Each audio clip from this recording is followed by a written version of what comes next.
Sales is your most important thing in a business. 100%. If you don't have sales, you can't. You got sales, you got production, and it's just rinse and repeat. But your production has nothing to do if you don't have any sales. Welcome to the Sales Made Simple podcast. This podcast is dedicated to helping overwhelmed outdoor living professionals, landscapers, and hardscapers just like you increase your closing rate to over 75% without doubling your workload so you can build a 7-figure business that doesn't need you. I'm your host, Joshua Gillow. Let's dig in.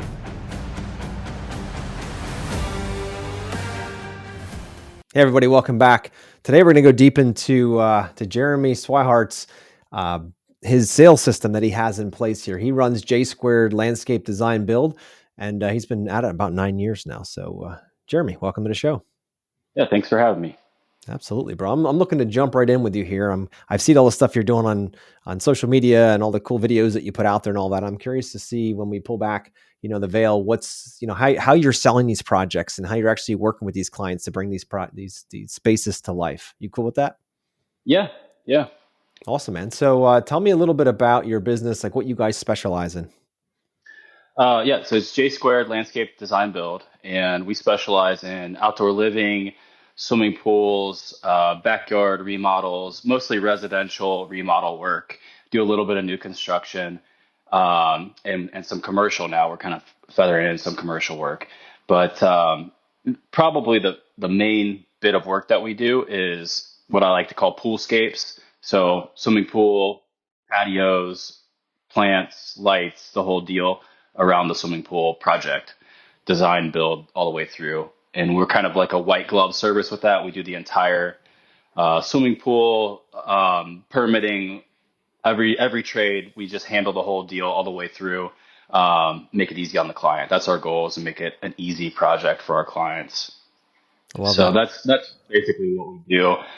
We also do like regular landscaping projects, patio projects. Mm-hmm. We'll be doing spring cleanups, just kind of the main staples. But we've gotten really big into doing the poolscapes here in the last few years.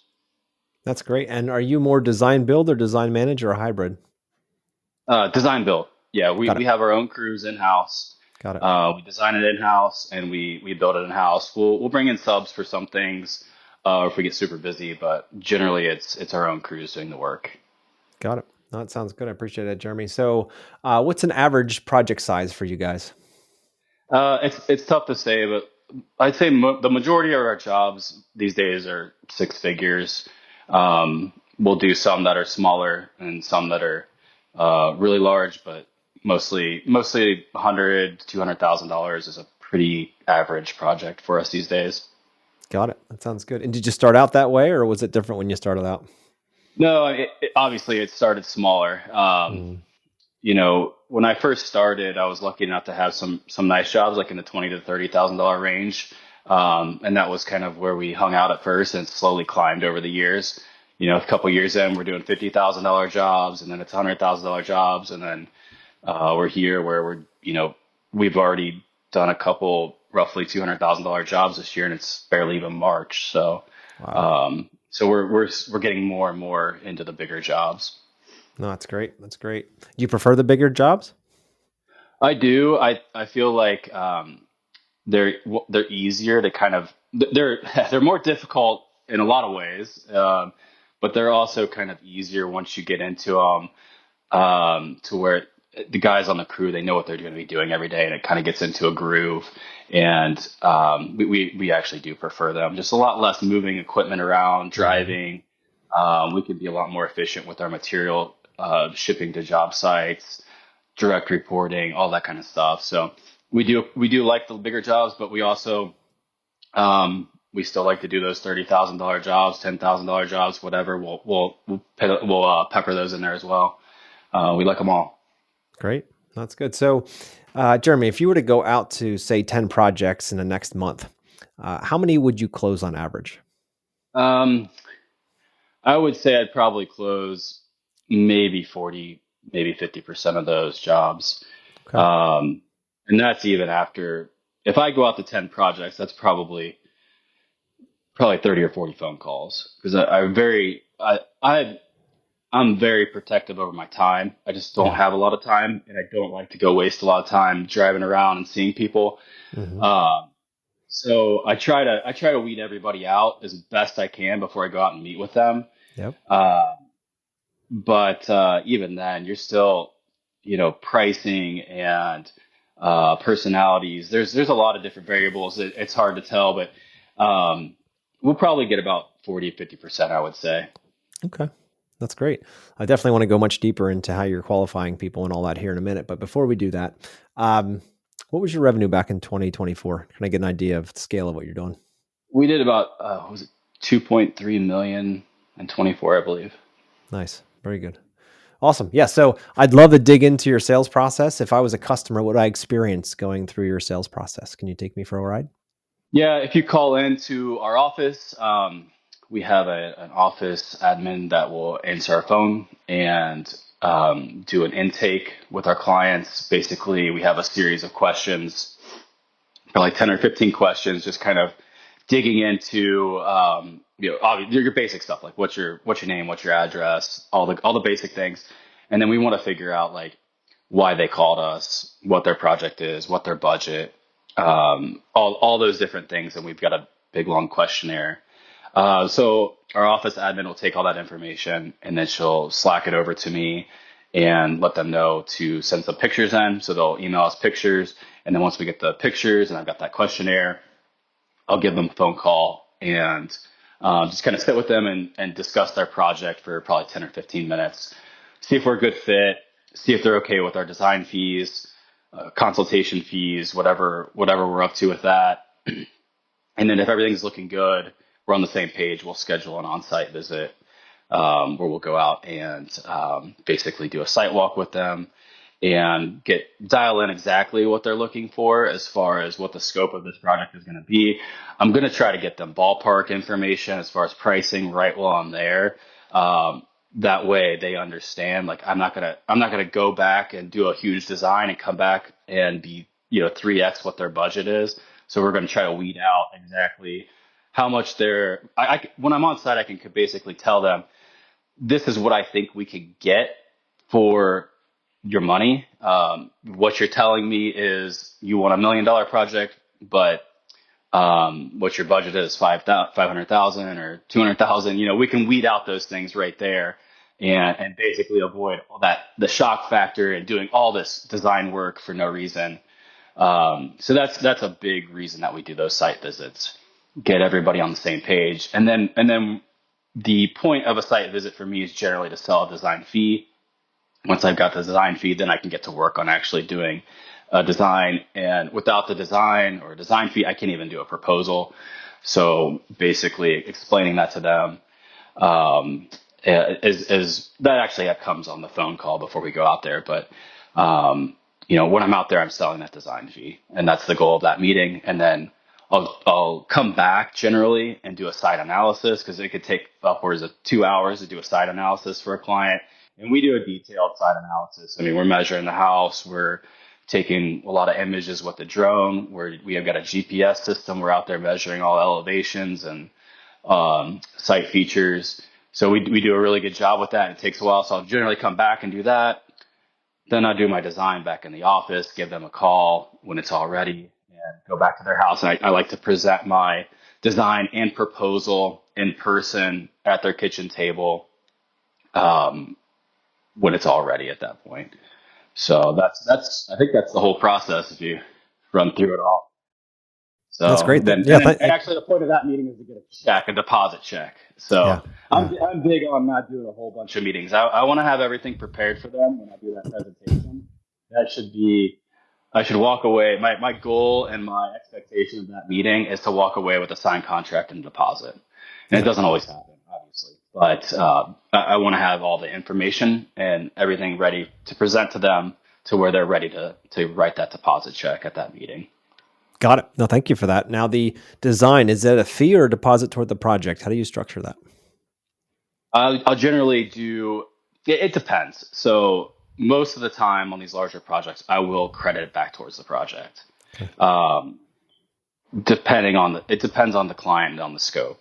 Sometimes we will make the fee its own separate thing. If there's like a lot of design work that needs to go into this, we will not credit it back to the project. But if it's a $500 or $1,000 design, generally we'll throw the client a bone and throw it back towards the project. Makes sense. Got it. Awesome.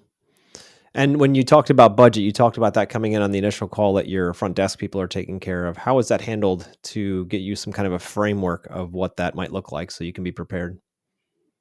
So it's just a basic question. Do you have Okay. a budget for this project? And it's either yes, it's $100,000, or no, I have no idea what this is going to cost. 90% of the time, it's I have no idea what to expect. Yep. So then I'm going to try to suss that out on my call with them once I get on the line with them. Got it. So we're going to try to get some sort of a budget before we go out and meet on site. And that could be so much as, describe to me what you want. I want a 10 by 40 patio and some landscaping. And I can say, well, a job like that could be $50,000 to $70,000. And they could say, that sounds about what I was thinking. Or they could say, yeah, right, I thought this was going to be 10 grand. And we've avoided me driving out there and wasting my time. Yeah. I appreciate that you value your time enough to be able to pre-screen people. I know many in the industry, and me in the beginning was just run out to as many people as you possibly can and find out too late that they either don't have the budget or don't want what you have, or just aren't a good fit. And you've already burned all that time. So I appreciate that you're already way ahead of that. Was there some point in your career when you're like, look, I got to change this? Was there a story you could share where you're like, that client made this a very easy decision? Yeah, my wife got pregnant with twins. And so that right there, that'll do it. Extremely limiting on your time. So yeah. Once we had one daughter at that point, she was 2, and then we had twins. And I mean, I just don't have time. I don't have time. Yeah. I can't let anybody waste any of my time because I've got to get done what I got to get done in the day, and I've got to be home by 6 o'clock every night to help my wife. So. Yeah. There isn't spare time anymore. There's no working late. There's no Saturdays. It's just, you got to get done what you've got to get done in a certain period of time. And frankly, we've made more money since that's happened. So, you just got to be more efficient and aware of what you're doing with your time.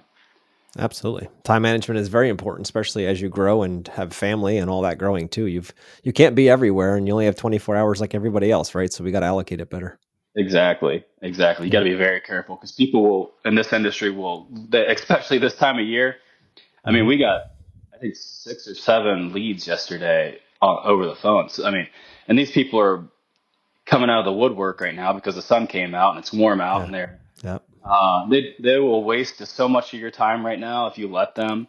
It's incredible how much time you can waste with these clients. So I'm big on. We're only going to meet with maybe one of those clients that called us yesterday, probably, and we'll be very careful of how we use our time with them. That's so important, man. I'm glad you know that. So many don't. They just keep burning the tires off their car and saying they don't have time to work on their business. They're constantly in it because they're chasing leads that have no ability to say yes to them. Sure. Yeah, that's true. Yeah. So what is something in your sales process that you guys are just downright awesome at? Well, I don't know. Probably just kind of working the whole thing with consistency, I would say, would be what we're good at. I don't think that there's any particular part. None of it's rocket science. It's all pretty simple. Probably a lot of people that do it exactly the same as I do it. But we just stick to the script and do the same thing over and over again. I think that consistency is probably what gives us results. When did you discover that consistency in your sales system specifically was valuable and needed to be done? Oh, I think that's something I kind of started out with. I knew that was a big deal. But I did sales before I started my business. I did landscape design sales. So I had already kind of figured out that, there's a process to this whole thing, and it's just the same thing over and over again. So I've always been pretty good about that. Doing the phone call, meeting with the client, doing the design, coming back, presenting to him in person, trying to get that deposit right off the rip. That's something that I learned just really within the first couple of years of starting doing design and sales. Yeah. It's definitely served me well. I've definitely tightened it up over the last several years with having kids, Yeah. but we've always kind of had a system. That's good. So many get in the business and they don't think about the sales side. They think about their equipment and the building of the thing in the out in the field, but they don't think much about the most important part, in my opinion, is going to be if you can't get the phone to go from ringing to putting a check in your bank account so you can build something. If you can't get that to work and you can't close the project and serve that client, then I don't care how much equipment you got. It's not going to do anything for you besides sit there and rust.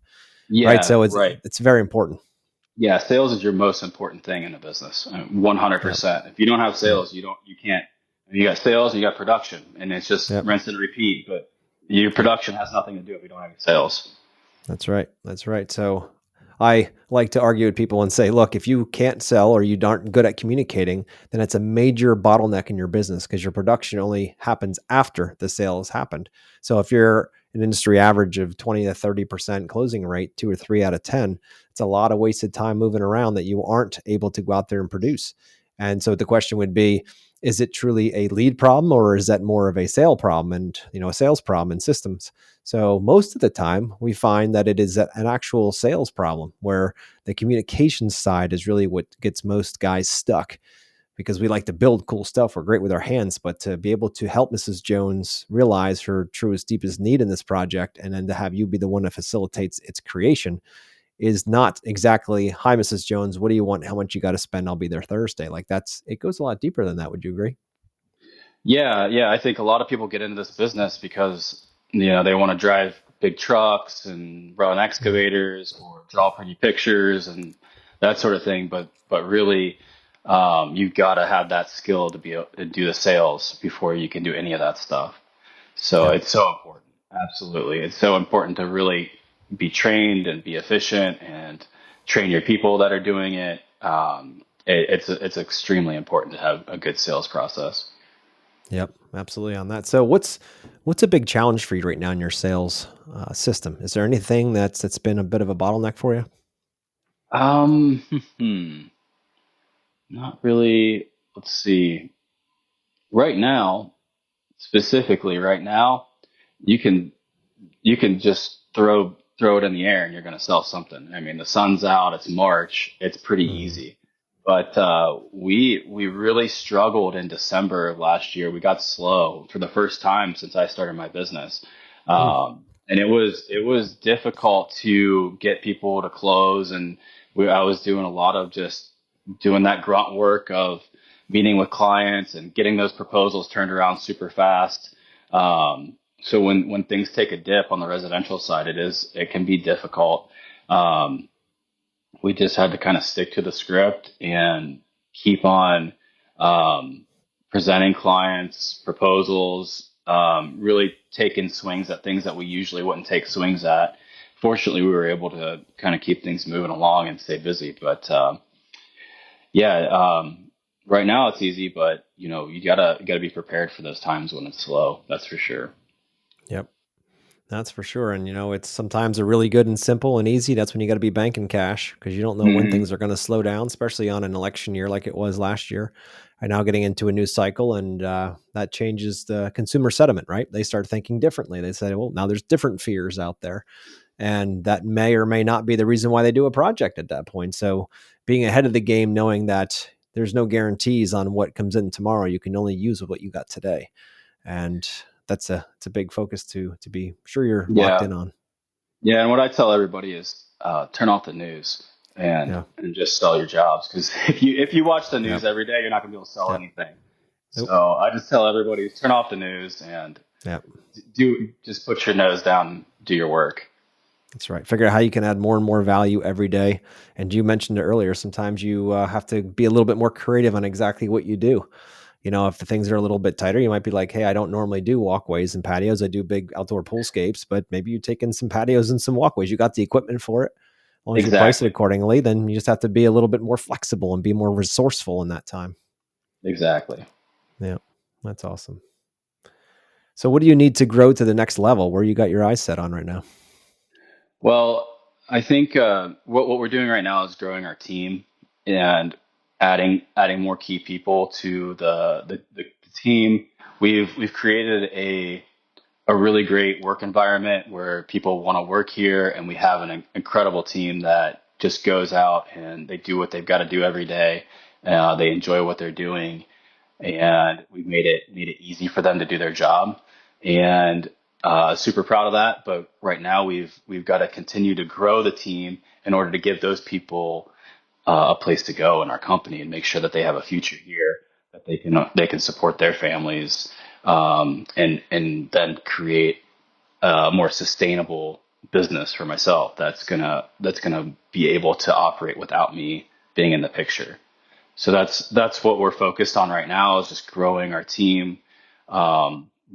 Where we're at right now is highly profitable. We have all the equipment we need. We have a brand new shop. Like, everything is dialed in, but we can't stay stagnant. We have to keep growing. That's just the fact of the matter. So that's kind of what I'm working on right now, is just to make sure that we have the pieces in place to have sustainable growth. It's not going to be fast, but it just to continually, add a couple people here and a couple people there, and make sure that they've got work and they're managed well. That's what's going to keep us moving to the next level. I love that. Yeah, and you mentioned in there about eventually phasing yourself out of being, in the business. How are you planning on doing that in a landscape business? Not many guys get the opportunity to do that. They dream about it, but how do you think you're going to get there? Well, the only way to get there is with a great team and great leaders within your team that are willing to step up and take the reins, and then also a system for Yeah. we have systems for everything in our business, be it sales, accounts payable, uh, estimating, production. Everything is dialed in on a system, and that's the only way you can really do it. I can for the most part leave my guys and my crew to do most of the things around here, just because they know what needs to happen, because we've created all these systems to make it happen. There's a system for it's simple stuff too. This isn't complicated. This is like, where do the keys go when you come back into the shop at night with your trucks? Yeah. Well, they're all labeled in a key box where those truck keys go. Where do the trucks get parked? All the parking blocks are labeled for that truck. All the stupid little simple things that create a series of systems are what's going to allow me to not be so involved in this business. And that's the goal, is to allow everybody to do their job and kind of make myself irrelevant. I love that. And, you're absolutely right in that thinking. If the owner is the one that everyone has to come to know what to do next, then you will always be needed in that. If you create systems, people go to the systems to figure out the solution, then you don't necessarily need to be there. You're just, as the owner, watching the systems and making sure that they're efficient. And if there's a problem, we go to the system and try to figure it out, and not to you. That's how you put space between you and the people in the field. And I'm so glad that you're doing that and have a trajectory of getting out and just become a business owner at that point. Right, right. And if I do like to go in the field, I do like to run the excavators. You see my videos on Instagram. Oh yeah, yep. That's generally me operating. So when I'm out there working, I'm not the boss. I'm I'm a laborer. I'm an operator for the guys out there. So I try not to go out and take over the job site. I try to let them have control of the job site, and I'll just go out there and work. And that's maybe once a week. I try to do it at least once a week, or once every couple weeks still, because it kind of keeps me in tune with what's going on. Like, where are our systems breaking down? What tools do these guys need? How's everybody getting along? Who's reporting to who? Who are the leaders? Who's causing issues? So it does allow me to be a little bit more in tune with what's going on. So I do like to get out there and work periodically, but not every day. And I don't want to be tied to it. I can't be tied to it every day. And it's great that you're doing it on your terms. It's not like you have to be there as the operator. You choose to go out and be that operator because you enjoy that. And that's really what it's like. When you own a business, you should be able to do what you want to do, right? Right. And that's not always the case, but sometimes it's not on my terms, but hopefully most of the time it is on my terms. Yeah. Well, that's great, man. I really appreciate you sharing that. So, what are some other challenges that you're focusing on here for 2025 that you see on the future that you guys are currently working on? Well, we built a shop last year, like our Hmm. um, built a whole facility, office, shop, and everything. So Hmm. right now we're getting the yard dialed exactly how we want it. And it's going to take some time. We're pouring more concrete for. Sorry, I'm getting a call. Um, we're pouring more concrete for bins, material bins. We're Hmm. doing changing the grade and the drainage and adding hose bibs out in the yard and things like that. Hmm. Creating we're going to do a hoop house for soil bin and get irrigation and all that kind of stuff. So all those little things to dial in the Hmm. yard, get everything perfect and operating smoothly. That's what's on the docket for this year. But last year was huge for us, building the shop, and Hmm. we did a lot last year, and it was a huge year of money going out. So this year we're trying to make some money and restack the cash reserves, and um, we'll do those little things. But that's basically we're just kind of continuing on business as usual for this year out of our new shop, operating a little bit more efficiently. That's great, man. I love that. Thank you for sharing that. And that's some big moves. I like it. Getting more Yeah, anchored in the community and be able to control more of all the parts of the business by having all your materials and everything on site. That's great. right, right. So, one last really difficult question for you is, how'd you come up with J Squared as your name of your company? So what happened was right out of well, actually, I was working for another company doing like sales and design work, and a buddy of mine from the gym, his name's Jeremy, and he said, "Hey, why don't you do a design for my house and you come over and help me install it on the weekends and stuff." So I did, and we're out there planting trees and hanging out and having a good time. And he goes, "Man, we should start a company and call it J Squared." And I was like, "That actually sounds super cool." And Yeah, then that's just what I went with when I started my company. I love it. So, So good. like it sounds like construction type stuff, and letter J. And, my dad actually works for me. His name's Jeff, so Okay. you know, there's J Squared working here. So it's cool. It sounded cool. That's where I came up with it. I like it. That's awesome, man. I like your logo too. Nice and simple, and it's something you remember. So it's really neat. Thank you. So, as we wrap up here, what's one lesson that you learned from someone or along the way that has made the biggest impact in your life? Oh, I don't know if it's the biggest impact, but a pretty large impact is actually one of my. It's kind of in line with what we're talking about here. One of my professors in college I was doing landscape design in college, and we were doing all these designs and coloring them, and super pretty. And he showed us a design that he had done where it's just like literally pencil sketch, Hmm. very minimal, presented to the client, sold the job. And he's like, this is what I did, and this is how I sold the job. And he's like, the goal is not to do the pretty picture. The goal is to sell the job. So do the least amount of work you can possibly do to get the job sold. And so that's kind of stuck with me over the years is I'm always trying to do the least amount in order to communicate with the client what we're going to do and Hmm. to sell the job. Because you don't get any bonus points for pretty pictures. Got it. Interesting perspective. Yeah, got it.